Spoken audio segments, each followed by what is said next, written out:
திருவள்ளூர் மாவட்டம் கும்மிடிப்பூண்டியில் மாநகர பேருந்து நிலையம் மற்றும் பணிமனை அமைக்கும் திட்டம் 2012இல் அறிவிக்கப்பட்டது.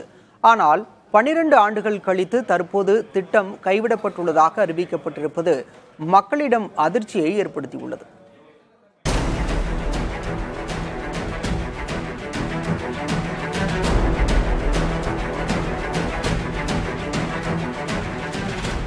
கும்மிடிப்பூண்டியில் 2 சிப்காட் வளாகங்கள், சிட்கோ மற்றும் சுற்றியுள்ள கிராம பகுதிகள் என 350க்கும் மேற்பட்ட தொழிற்சாலைகள் இயங்கி வருகின்றன. இவற்றில் 110 கிராமங்களிலிருந்து 20,000க்கும் மேற்பட்ட தொழிலாளர்கள் பணிபுரிந்து வருகின்றனர். இந்நிலையில் கும்மிடிப்பூண்டியில் மாநகர பேருந்து நிலையம் மற்றும் பணிமனை அமைக்க வேண்டும் என கோரிக்கை எழுந்தது.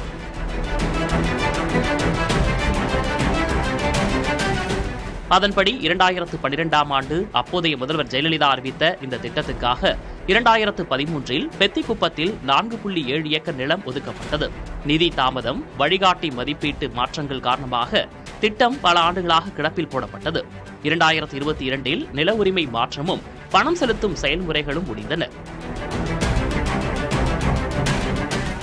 இந்நிலையில் சட்டப்பேரவையில் இதுகுறித்து கும்மிடிப்பூண்டி சட்டமன்ற உறுப்பினர் கோவிந்தராஜன் கேள்வி எழுப்பினார்.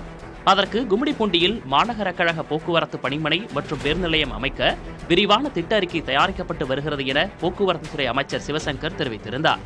அதே நேரம் கும்மிடிப்பூண்டியில் இந்த திட்டத்திற்கு கட்டுமான பணிகள் தேவையில்லை என மாநகர போக்குவரத்து கழக நிர்வாக இயக்குநர் பிரபு சங்கர் தெரிவித்துள்ளார். பாடியநல்லூர் மற்றும் பொன்னேரியிலிருந்தும் அரசு பேருந்து பணிமனை உள்ளதாகவும் அவர் கூறியுள்ளார். இந்த அறிவிப்பு தங்களை பெரிதும் ஏமாற்றமடைய செய்துள்ளதாக கூறுகின்றனர் இப்பகுதி மக்கள். கும்மிடிப்பூண்டியில் பார்த்தீங்கன்னா சிப்காட் தொழிற்சாலை இருக்கு. பக்கத்தில் சூரப்பூண்டியில் சிப்காட் அமைய போகுது.